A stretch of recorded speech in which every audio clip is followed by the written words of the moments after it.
नमस्कार दोस्तों, भारतीय बाल बलिदान सीरीज में आपका बहुत बहुत स्वागत है। दोस्तों, आज हमारा एपिसोड 2 है। इस एपिसोड में हम उन सभी बालक बालिका के बारे में जानेंगे जो कि अपने देश के लिए बलिदान हो गए, पर उन्होंने देश से गद्दारी नहीं की और ना ही अंग्रेज़ों के सामने सिर को झुकाया। दोस्तों, हमारे मातृभूमि में ऐसे महान सपूत ने जन्म लिया जो कि अपने शरीर को छलनी करवा लिया, लेकिन अपने देश के प्रति प्रेम उनका इतना बड़ा था कि उन्होंने अंग्रेज़ों के सामने अपना गर्दन को नहीं झुकाया और अंतिम सांस तक वो लड़ते रहे।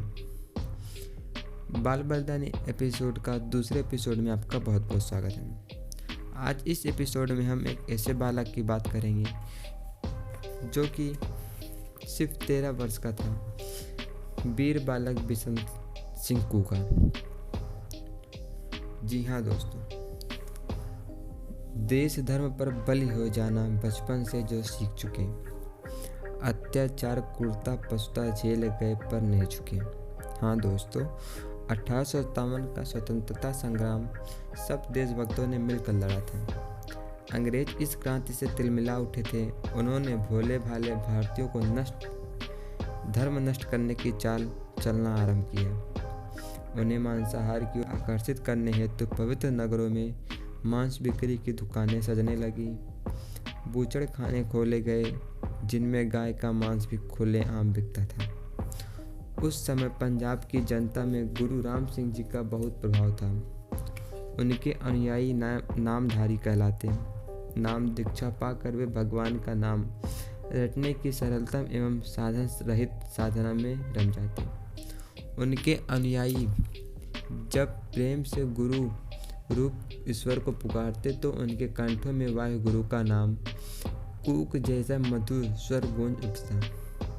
यह बात इतनी प्रिय हो चली कि लोग उन्हें कूका भी कहने लगे। गुरु राम सिंह की दृष्टि केवल ईश्वर भक्ति की न थी, राष्ट्र और समाज की दशा पर भी उनकी गहरी दृष्टि थी। लाहौर अंग्रेजों ने हड़प्पा पंजाब को ग्रहण लगाया।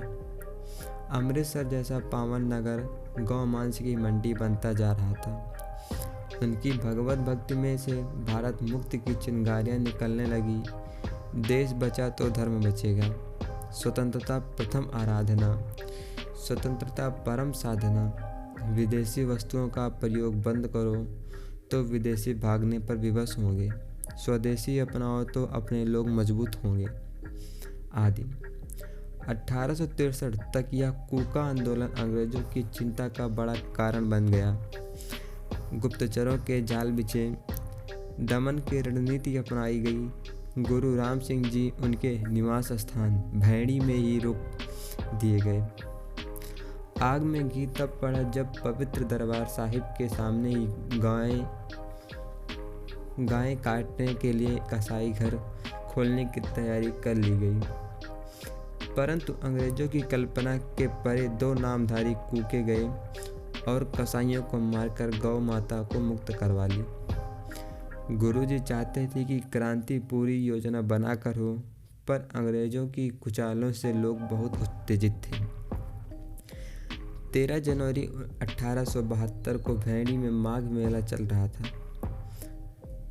कि एक गौवंश को मारने पर विवाद ने धैर्य का बांध तोड़ दिया और क्रांति का बिगुल समय पूर्व ही बज गया। 154 कूका सन्यासियों ने मलौंद के किले पर अधिकार कर अगले ही दिन मलेरकोटला का महल भी छीन लिया। अंग्रेजों की फौजी पलटने इन देशभक्तों पर टूट पड़ी। 86 कूके बलिदान हो गए। शेष 68 अंग्रेजों के बंदी हुए। लुधियाना का अंग्रेज डिप्टी कमिश्नर कामन उन सभी बंदियों को तोपों के मुंह से बांधकर उड़ा देने का आदेश देकर जनता पर अपना आतंक जमाना चाहता था। जनता की उपस्थिति में पंक्तिबद्ध खड़ी अंग्रेजी तोपों ने 49 बंदियों के चिथड़े उड़ा दिए। कामन की पत्नी भी वहां थी। इन कूकों में अब बारी थी एक 13 वर्षीय वीर बालक बिशन सिंह कूका की। कामन की पत्नी के मन में दया जगी। उसने कामन से इस बच्चे को छोड़ देने की प्रार्थना की। कामन रूपी पशु मानव ने पहले तो गुरु राम सिंह को गाली दी, फिर बिशन सिंह को अपने गुरु का साथ छोड़ देने की शर्त पर मुक्त कर देंगे। यह प्रस्ताव रखा। बिशन सिंह भारत की उस माटी का बना था जिसमें गुरु को ईश्वर से भी बड़ा माना जाता है। वह 13 वर्ष का निर्भीक बालक रस्सी तुड़ाकर ऐसे उछला मानो तो गोला ही दगा हो, सीधे उस धूर्त अंग्रेज की दाढ़ी पकड़कर झूल गया। वह पीड़ा से चित्कार उठा। सैनिक दौड़े पर जैसे जैसे बिशन सिंह ने अपने अफसर की दाढ़ी छुड़ाने का प्रयत्न करते, दाढ़ी पर पकड़ और पक्की हो जाती। कामन बिलबिला उठा। एक सैनिक ने बिशन सिंह के हाथ ही काट दिए। कटे हुए हाथों से भी क्षण भर तो दाढ़ी मुक्त न हुई। धरती पर गिरे इस घायल शेर जैसे बच्चे पर खचाखच तलवार के वार हुए और उसका अंग अंग मातृभूमि की रज रज में मिल गया। शेष 18 को के अगले दिन फांसी पर चढ़ा दिए गए। बालक बिशन सिंह कूका का बलिदान अद्भुत दृढ़ता व साहस का अमर उदाहरण बन गया।